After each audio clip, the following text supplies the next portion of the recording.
אתה רוצה מיקרופון?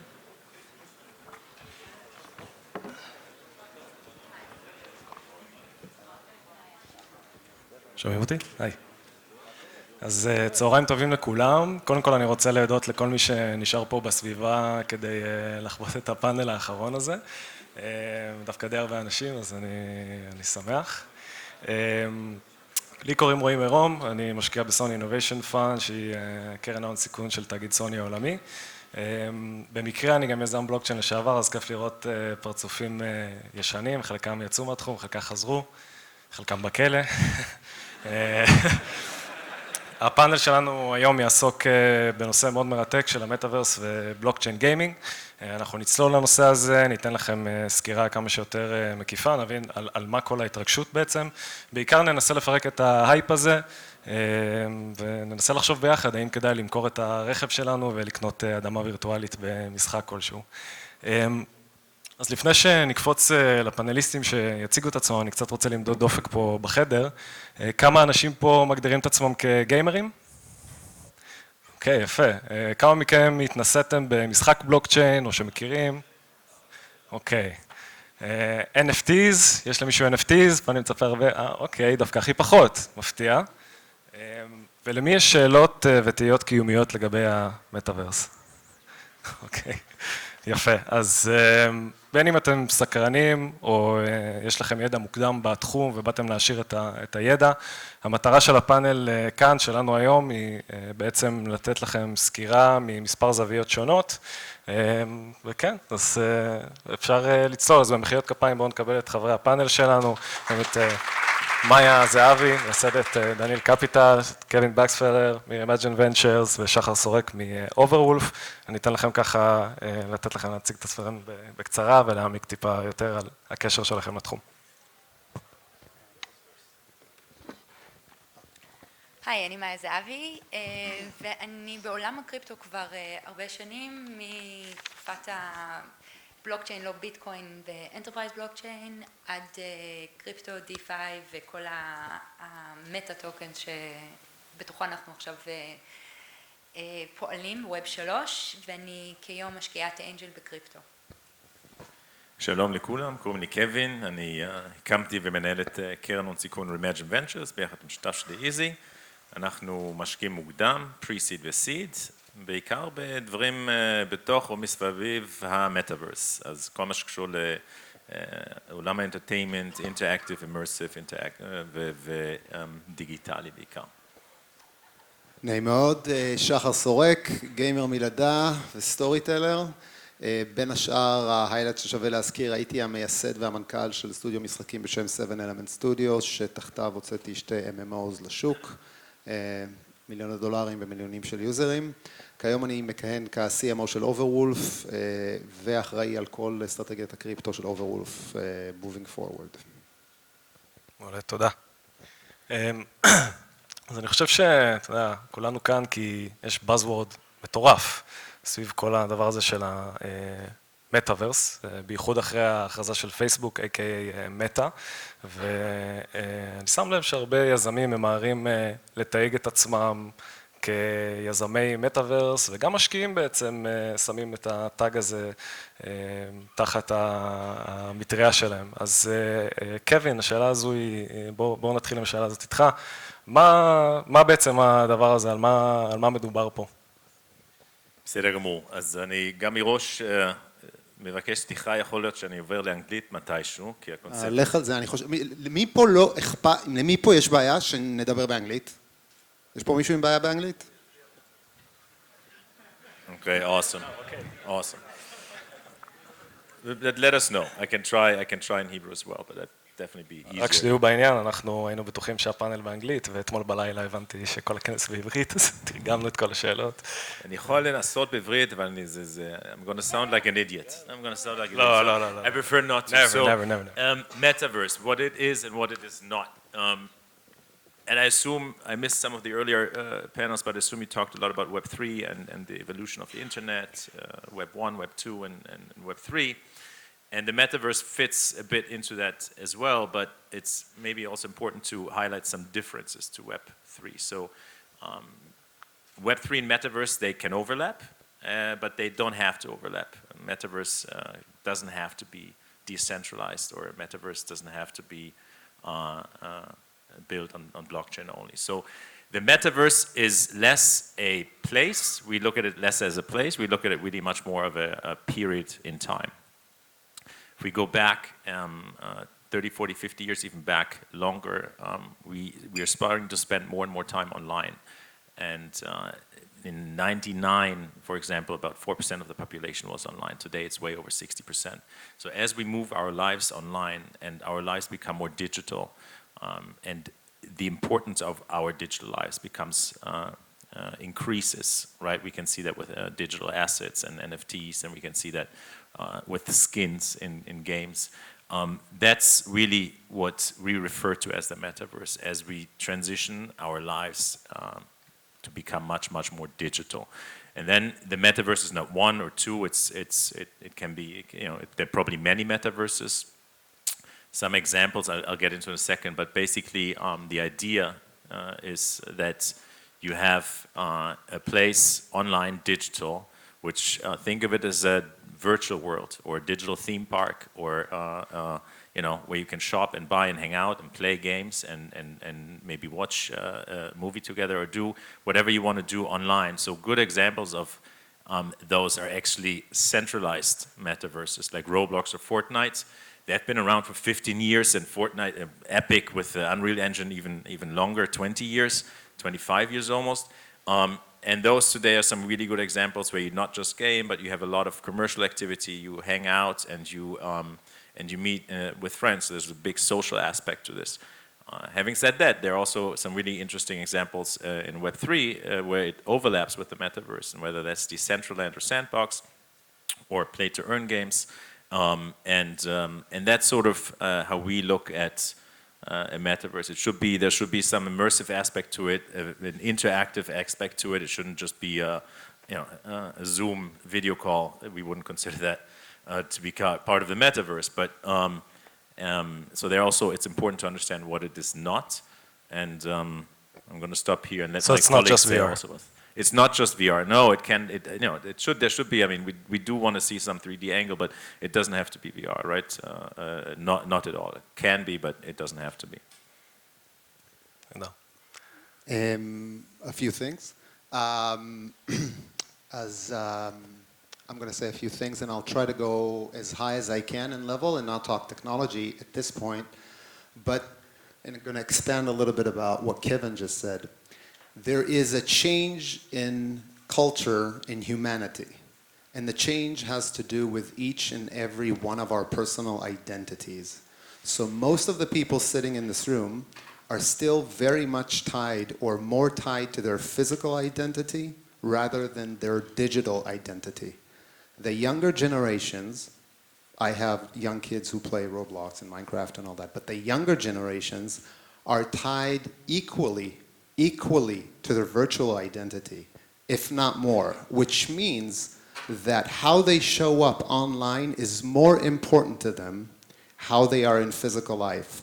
So for instance, sitting on a stage and giving a lecture and being thought of as a thought leader in real life is something that is meaningful to me. To my kid, that will hold very little significance. How he is perceived in his online community is going to be where it's at. This is a shift in humanity. The metaverse is what describes this shift. Now, based on this change of dynamic, we're moving into a world where it's not about 3D or 2D or phones or computers. Everything is going to revolve, because everything we do in life revolves around our identity. And the more our identity is significant online and is becoming more and more, that's why it's important to have ownership online, because I matter online. So I want that house to be mine, because that's where I am. I'm not here. I don't care about my house here. Fuck it. You know, I want the thing online to be mine because all my friends are online and that's where I hang out. Another way to look at it is there is a social term called the third place. So the first place you spend time as a person is your home. The second place you spend time is your work. And then there's the third place where you do all the other stuff. You hang out, you see movies, you go to a concert, you chill. all that third place is going to be the metaverse. The metaverse is going to take over how we live today, and it's a change in our species is going to be. So I kind of want to talk more about the overlap between Web3 or the crypto world and how the metaverse and how they fit together. So I think metaverse, because it's been the term in itself, because it's been around for so many years, it's very fuzzy. And you know, you kind of saw that as people were referring to or trying to define what the metaverse really is. Now, because crypto allows both the ownership and the ability of linkage to virtual selves, virtual ownerships, and actual digital identities that only exist in the meta, then Web3 comes along and is able to push all the different variations of what the metaverse is into a real economy with actual financial stakes and impact on your life, whether it be social or artistic or for clout and influence and so forth. And I think you're seeing that Web3 allowing people not only the ownership, but actual interactions along truly digital assets is going to push more of the metaverse into being more significant and a greater chunk of people's life, especially younger people, right? So what do I mean by that? If you had an identity or a player profile in Roblox and then in Minefield or in World of Witchcraft, it meant that you were, up until now, you were a user of one publisher. But within Web3, you can now actually import and export different assets, different profiles across chains, across valuations from different metaverses into oneself. And I think that is a real paradigm shift in how we think about what happens digitally, both in the meta and in how it impacts our real life and our real identity and real net worth. And that's just a huge change in the significance from gaming into something that's very tangible with real world stakes. אז אני חושב שהרכב של הפאנל הוא מאוד מעניין באמת בגלל ה-convergence של גיימינג וכל מה שקורה בקריפטו, ואנחנו גם נדבר על זה מהצד של הפאבלישרים וגם מהצד של מה קורה כשאינגיים אסט הופך לנכס פיננסי. אני רוצה להפנות שאלה אליך, שחר, Overwolf היא אחת השחקניות הגדולות בכל מה שקשור ל-user generated content. איך זה, מה קורה עם זה היום, איזה כלים יש לנו היום, ואיך הדבר הזה הולך להשתנות בקונטקסט של מה שאמרת לפני, בקונטקסט של מטאברס? Okay, so there's a few mega trends that enable the metaverse. Web3 and blockchain is definitely one of them. The other one is user-generated content, which is tied into creator economy. And basically, over the decades in which games existed, there was always people who generated content on top of games, what's called mods, add-ons, in-game apps. And Ports. Exactly. And up until, and in the beginning, in the 80s and 90s, these were, you know, they appeared in Quake and Doom and a bunch of games. In the 2000s, some of these mods became their own titles, like League of Legends, Fortnite, CSGO. They're all mod-based games, became entrepreneurs. And with the IPO of Roblox this year, we understood, I'm saying we, I'm taking the ownership of the full gaming industry, I think the gaming industry understood that the next generation of gamers is not, the core IP won't suffice. They're looking for massive iterations on a pace that a game developer cannot produce, cannot stone. A good recent example was Squid Game came on Netflix. Within 2 weeks, there were Squid Game games in Roblox. No singular game development studio can catch up with the pace of production. So what is going on now and what we're seeing at Roblox? So a little bit about Roblox. Roblox has over 27 million gamers on its platform. It's a platform for third-party creations, for UGC. And on the other hand, we have modders and in-game creators that create stuff on games that are consumed by these 27 million people. And we have over 15 billion downloads of mods per year. So it's a massive home. It's the biggest in the world. And what we're seeing now and what we're starting to work on with the biggest game developers in the world is instead, the game developers up till now were centralized. They didn't want anybody to produce content on their game. So if I'm playing Sims and I want to generate a new costume for the Sim, I have to do it. It's a walled garden. I can't do it within the game. I need to go to some website in the outer rim of the internet, do it there, and if I don't piss off EA too much, I can get along with just having a red dress instead of a blue dress. Today, they understood because of Roblox and Minecraft that they must bring this into their world. They must allow the creation to be inside. So in short, there's a massive shift because the way we see it at Overwolf, and personally from being in the gaming industry for since I was a kid, is that if the core IP owner was the name of the game and the walled garden was the thing, we're going to see a reverse where the community and the gamer creators that create on top of the game are going to be the center. Fans are going to be the professional upkeepers of the IP, not the game itself. And that's the core transformation we're seeing. Just quickly, how many years is this going to take? Is this going to be an immediate change, or is this going to be in the next few years? What are we talking about? I currently at Overwolf, we're working with around 5 to 6 developers that you all know their names to build this infrastructure of creation within their games. And part of what we're seeing, I mean, this is the first phase. It will take probably 2 to 3 years. After that, on top of that platform, if we're talking in Metaverse terms, we'll start to offer NFT, token-based, crypto-based solutions for creators to be able to do what Maya talked about. And in a sense, Overwolf will have hands in all these games and it will be probably one of the only platforms like Unity that touches all these huge publishers in a cohesive way. Yeah, I see that Maya's moving Yeah, uncomfortably in so her I just chair. want to give an example how it's already happening right now within Perfect. the crypto world. So it's not 2-3 years away, but like one of my favorite crypto stories with 21. 2-3, just to say the main publishers. That was what I referred to. Yeah, but I'm talking about the grassroots crypto base. One of my favorite stories this year was Loot, and I don't know how many people have heard of the Loot project in crypto. But it was not 2D or 3D, it was a lot more basic. It was someone published an NFT of 5 different words that were essentially like an inventory. Think about like Dungeons and Dragons, what the inventory of each character is. And then you saw different people come in, other developers, and create derivative objects in that game, be it realms or characters or spells or magic and so forth, and kind of push that project together in a very decentralized way into becoming its own metaverse of Loot. And it hasn't really succeeded in becoming a game, I'll be honest. It's still kind of incoming.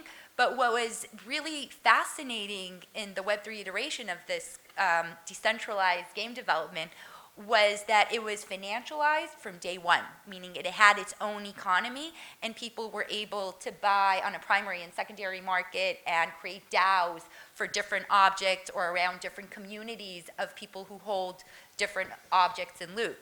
And that's something that right now is happening on a grassroots kind of NFT base within crypto. And just like we're seeing corporates like Nike and Adidas come into NFTs, I think one of the biggest trends for the next year is going to be actual game publishers like Overwolf and Ubisoft and Unreal come in and try and kind of leverage that hype into creating decentralized game development. Another good one is Manticore. I like them really a lot. They raised over 100 million already. You can, it's a decentralized Roblox where you can really build and get tools to build games, decentralized games. If you Google play to earn, you'll see a lot of play to earn examples right now.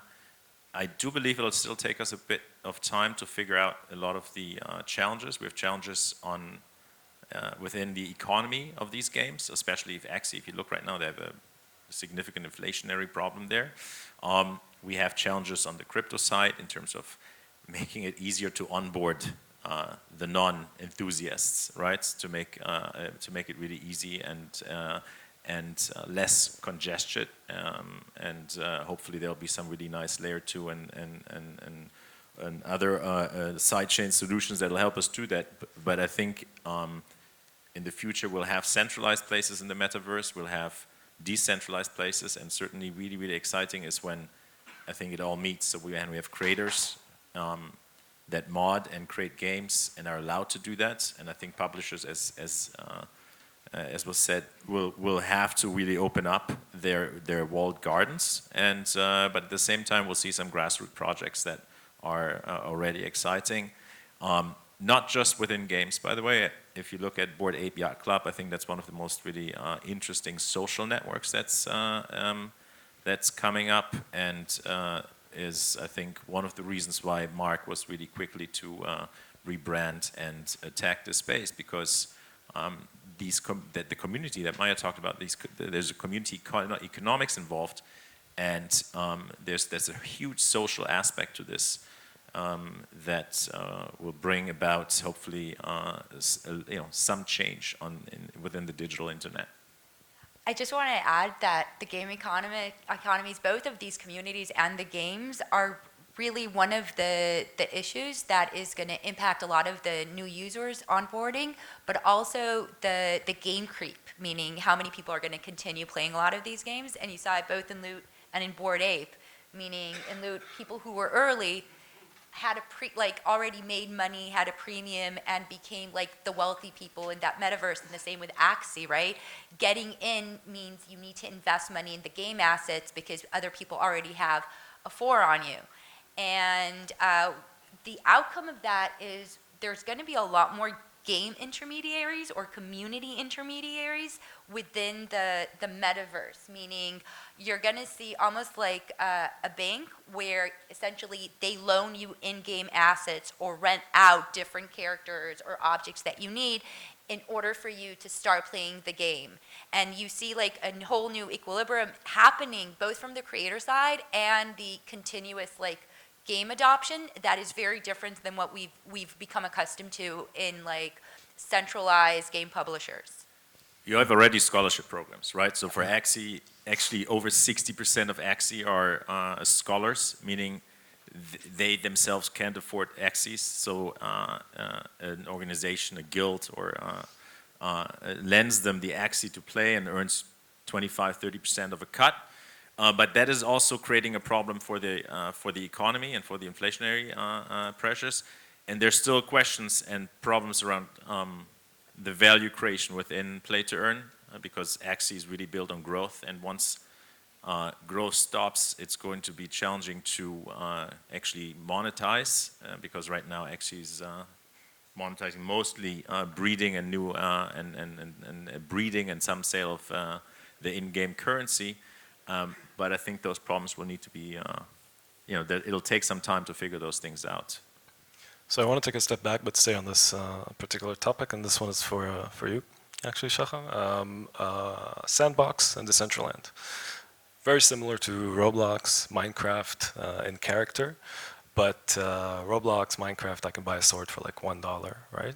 Here we had, I think, a couple of weeks ago, someone buying a piece of land next to Snoop Dogg, let's talk about that as well, for $450,000, right? So can you make sense of all of this? Can we just say that teleporting changes that? How what? Teleporting changes that. Yeah, let's just give Shacha a chance to answer. I think, again, I'll start from the macro, I'll go down to the micro. I think that humans gravitate towards the most interactive experience. That's why games triumph TV. That's why VR and AR done right will triumph games. That's why cyber devices on our body will triumph that. The more meshed we can get with an experience, the more we crave that experience.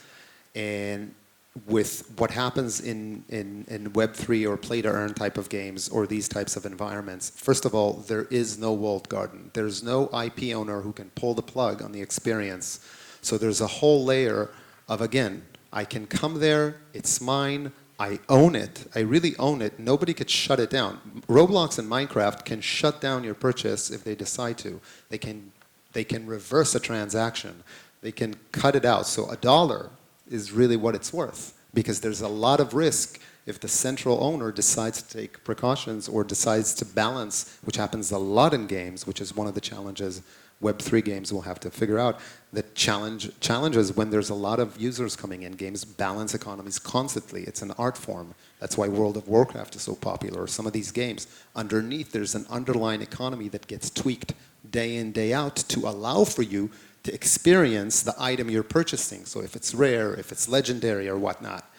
What we're experiencing now in this new wave is that these lands in Sandbox and decentralized are so unique in their experience for the user in the interactive level, and they really own them, and they become extremely, extremely valuable. It's a new form of entertainment in that sense. They will meet in a year or two, or even less, a reality check, which comes from the problem of balancing the economy. But I think these things are just part of the natural evolution and the way these things they'll need to be figured out at the end. So this is kind of an intro for an interesting question to all of you. Traditional game publishers, especially ones that, the biggest ones that are basing themselves on free-to-play models, okay, Call of Duty, Apex Legends, League of Legends, how are they looking at this? How are they going to look at something like this? They're used to making money from in-game assets, and all of a sudden, I can move my skin from Call of Duty into League of Legends. Like, Okay, what's happening here? A few things on that. Just a big reality check. What you just said, move your skin from Call of Duty to the League of Legends. Maybe 20 years from now, we'll see something. That is not going to happen. No publisher will ever allow. What they will create is unique marketplaces where you have different skins of the characters. League of Legends, for instance, is a skin-based game. All their money comes from selling skins. So you will create an NFT unique skin-based marketplace for League of Legends. The publishers will create an NFT or use? For sure. They will allow a certain level of flexibility within it.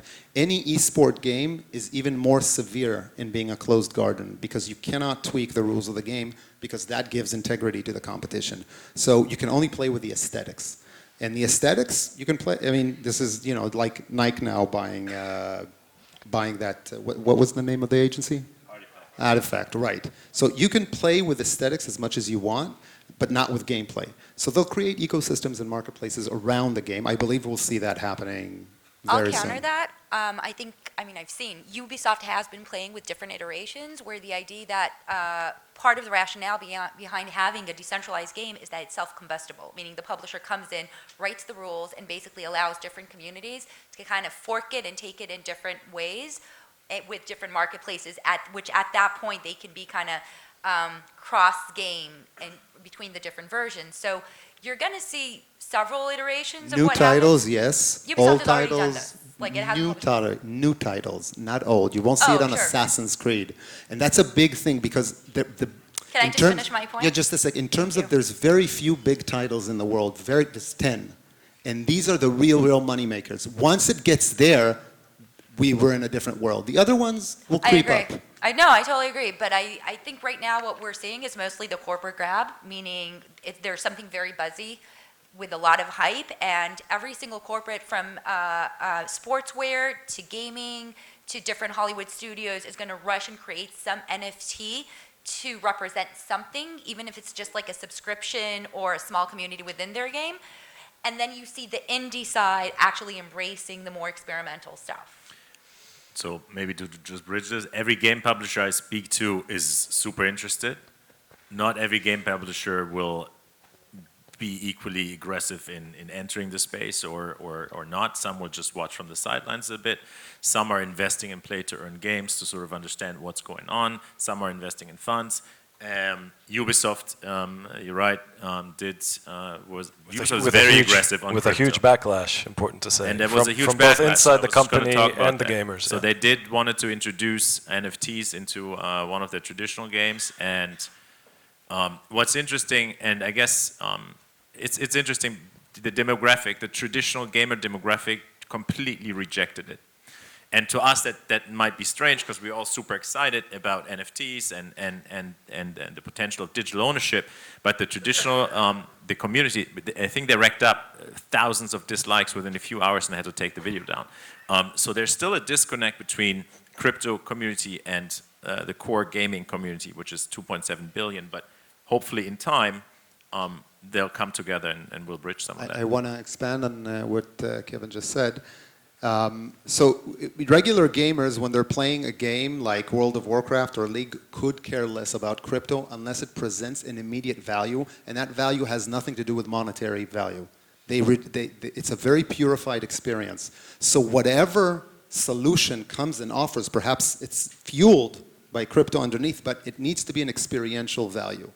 And the users we see on Decentralized and Sandbox are users who feel also a monetary value, and it's an agenda for them. Guys playing World of Warcraft or girls playing MapleStory don't care about that. And I think that, and this is again where Overwolf, my company, has to do a lot. I think there is a unit where that transaction can happen. We believe it's in the UGC, in the mods. We believe that mods are small enough to where we as Overwolf can come as an intermediary and cause the creator to activate a crypto-based environment and have enough offering for the community that is not just, of course, monetary, but there's an experience there. So it's all about granular experiences that scale slowly until there's a big understanding and a big market that can follow. Yeah, so we have time for 2 more questions. I'd like to take this one with you, Kevin. I spoke with a couple of founders. They're making a new game studio. They're raising seed, valuation of 12 million pre-money. Everything is fine. 2 weeks later, I talk with them, and they tell me, yeah, valuation is now 19 pre-money. And I asked why, and this is, I quote, "We decided to go for a tokenized ecosystem with robust NFT infrastructure." What do you have to say about this? What do you think about hype-based valuations from your seat? How do you see it? I love it. So yes, I mean, obviously there's a lot of hype right now, and we, for example, we have an investment in a play-to-earn game. I'm extremely bullish on Web3 and how it all comes together. Having said that, I do see that as well quite a bit, that suddenly people who maybe don't know crypto at all, it goes vice versa as well. From the gaming industry, suddenly want to add a crypto layer and don't have no clue. So, and that drives up, unfortunately, it drives up valuations right now. Unfortunately, I do believe we have an asset bubble. Not just one, we have probably many asset bubbles right now, right? We have the low interest rate environment for a decade or more, so we have asset bubbles in real estate, we have asset bubbles in NFTs right now. We see that also now in the later stage and growth stages, but we also see it now in the early stages. So nothing unusual. I assume you passed.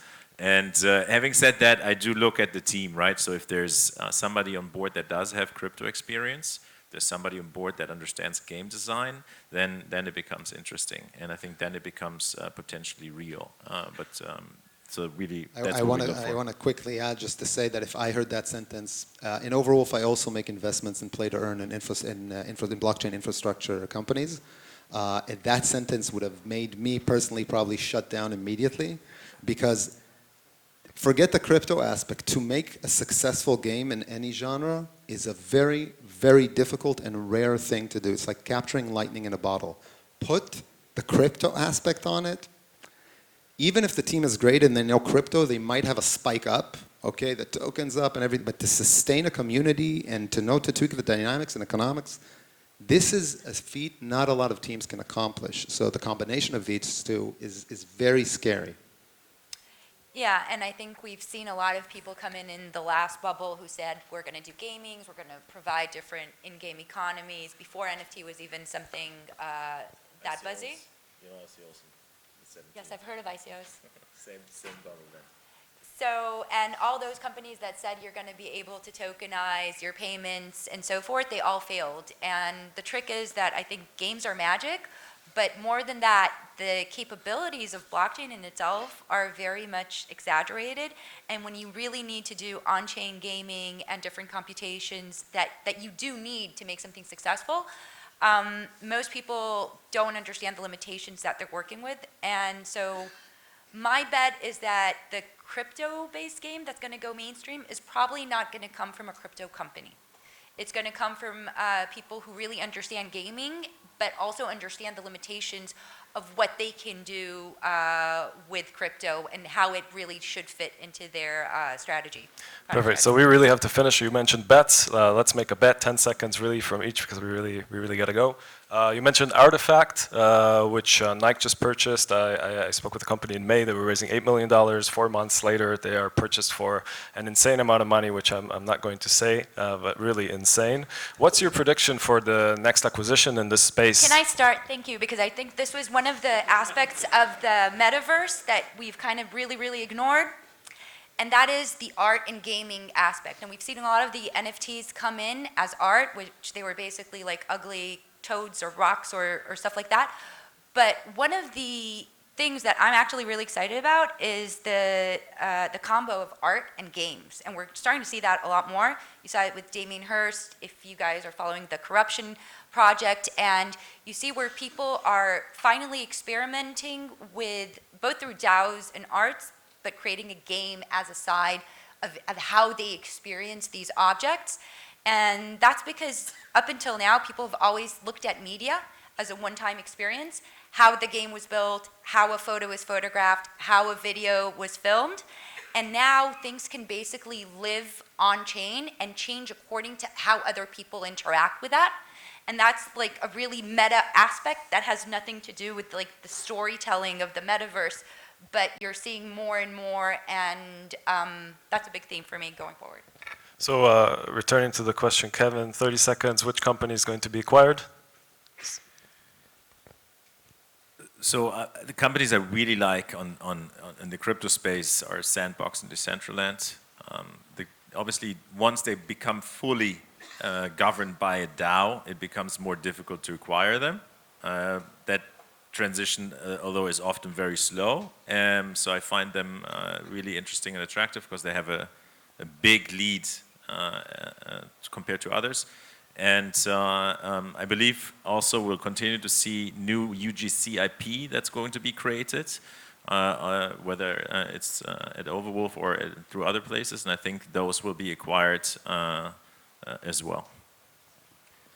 Quickly, Decentraland and Sandbox, definitely yes. I think that we'll see real-world companies understanding that identity is shifting online, so we'll have like a real estate by Decentraland, not necessarily something serious. We'll have meshes between conventional finance and blockchain finance. It's very, very tough to predict because of the velocity of change in this space in particular, what's going to be bought and sold, but the opportunity is across the board because the realities of virtual and physical are meshing. Hopefully a company we invested in.